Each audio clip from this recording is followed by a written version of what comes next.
You know, it wasn't very long. We were just watching it for 10 or 15 minutes and felt the butterflies coming and the nerves, you know, about 15 minutes before they started, right when they started opening the envelopes.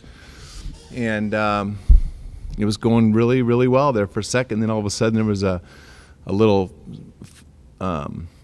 misdirection there by one of the envelopes, and then got right back on track, and Wick pulled it home for us.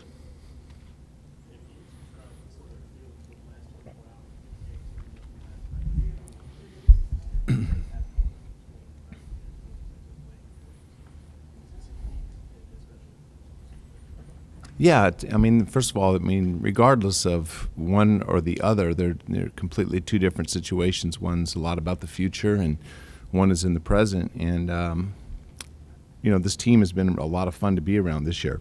Excuse me, and they've accomplished a lot, and it's been very fun. And last night, you know, just to see them, you know, battle through from an 0-2 deficit in the first round and struggle on the road and in the second round and to, you know, win a game 7, and to see Kelly and Isaiah and Avery and, you know, Jalen and, you know, Al Horford, everybody just really come up and shine in big moments. It's been really fun. It's been a great year. So what can you say about the players who are maybe available to you at this point? Fultz and Ball, obviously, two guys. Not much, Mark. I mean, I think it's too early. You know, we'll have a chance to evaluate. We still have more than a month before the draft, and we'll take every day to try to figure out what the best option is. More than a two-player situation? I wouldn't say that yet. It hasn't been narrowed down to 1 or 2 yet, no. Guys, we got a mic here. Pass around if anyone has questions.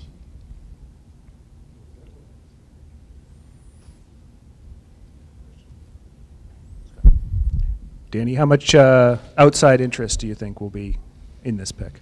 I don't know. I'm sure we'll hear in the next little while. A lot of discussion. I mean, it's good. I think the most exciting thing, I mean, is getting #1 pick. It's very fun. It's very exciting. We've never had that before, so that will be a lot of fun to explore those options. But right now, I think it's just good to have clarity as to where everybody is in the draft. And, you know, when you're in the trade deadline and you're talking about trading picks, you know, it's 1 through 4 or possibly 5 if Brooklyn starts winning games and so forth. So there's so much uncertainty when you're making the trades, and I think for both teams. And now there's certainty and clarity. Jeff, you don't need a mic. I do need a mic. So how did it feel beating Magic for this one? What is this? Oh my gosh! Only the geek conference. Yeah, for the geek conference. Nerds and geeks. Okay. I'm sorry. What was the question? I asked, how did it feel beating Magic for the #1 pick? We didn't beat Magic. I mean, it's total luck. You know, it's they're picking ping pong balls. There's no beating anybody. I think the Lakers obviously were very, very fortunate in the draw, and they're off to a great start. Danny, will your performance, the Celtics' performance this postseason, have any impact on what you decide to do with the pick, whether it's keeping it? This postseason performance? I don't think so. I feel like I've known this team most of the year, all year for that matter. I feel like I have a good feel for who we are and where we're headed. Danny, Brad spoke this morning about how whenever he got here, he didn't want to call it a rebuilding process. It was just a build process. Can you speak to any level of astonishment you have to be sitting here 4 years later, Eastern Conference Finals, and holding the #1 pick? Well, I think that we've had a lot of good fortune, and we have a terrific coach who's been a big part of that process, and we have a lot of good players. I mean, I think Avery Bradley's been here the longest. I think Avery Bradley was the MVP of the Chicago series, helped us come back from an 0-2 deficit. Isaiah's been an amazing player for us. Being able to get Horford to come in and play, and watching the development of Jalen and Terry and Jay Crowder and Kelly, and it's been fun watching those guys develop. But I give a lot of credit to Brad, and like the organization is a great organization. Our owners are fantastic. They give us all the support. Security have really built a steady organization. In any way surprised maybe your luck has been this good?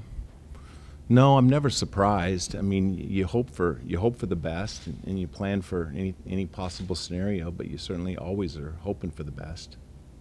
Do you get nervous? Not nervous. Not nervous, no. We are engaged and intense on a daily basis of talking deals and finding ways to get us to the top. And but again, like this, there's just a lot of good fortune. There's a lot of luck involved, and we're sitting here right now as Eastern Conference Finals, and with the #1 pick, there's a lot of good fortune that's come our way. You guys stood pat at the trade deadline with believing in the possibility that you could get more leverage with the lottery. Does this kind of re-emphasize to you the value of being patient when team building?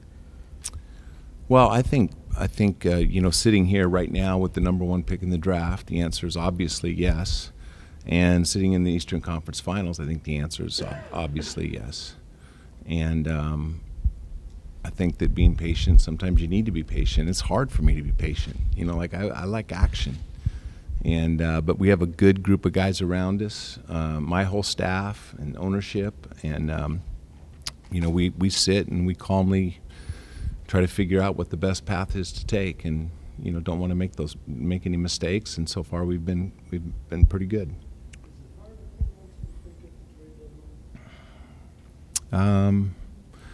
Sure, yeah. It was hard because it's very tempting.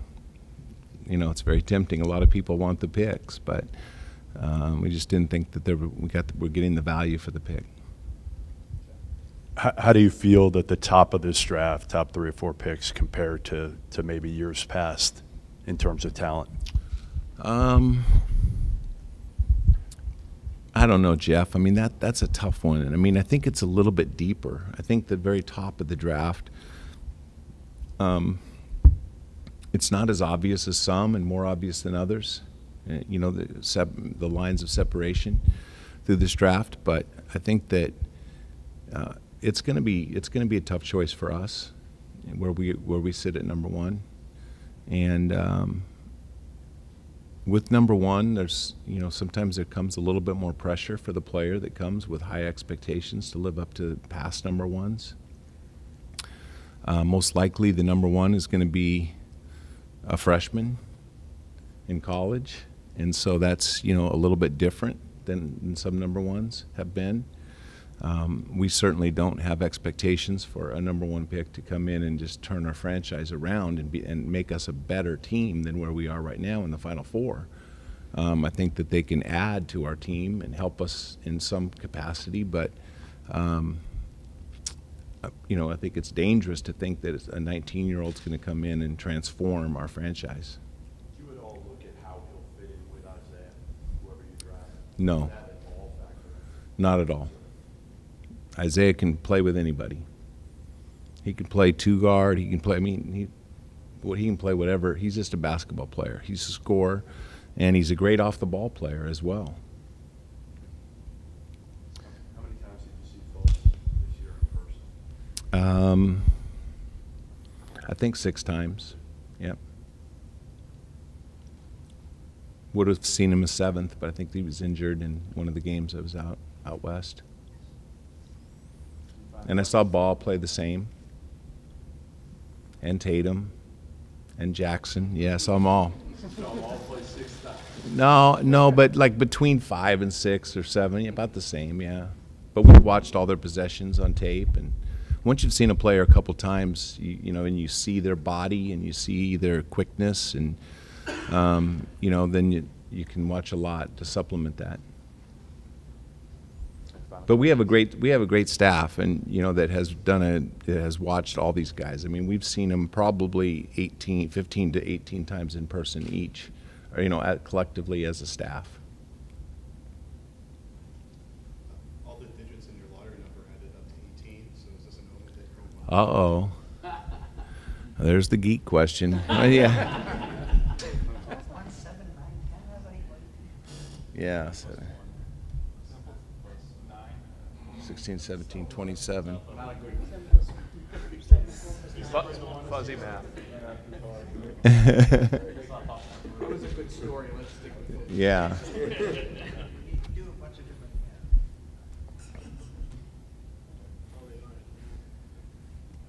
That seems like a good one to end on. Okay. Okay. Thank you, Danny. Thank you, guys. Thanks for being here.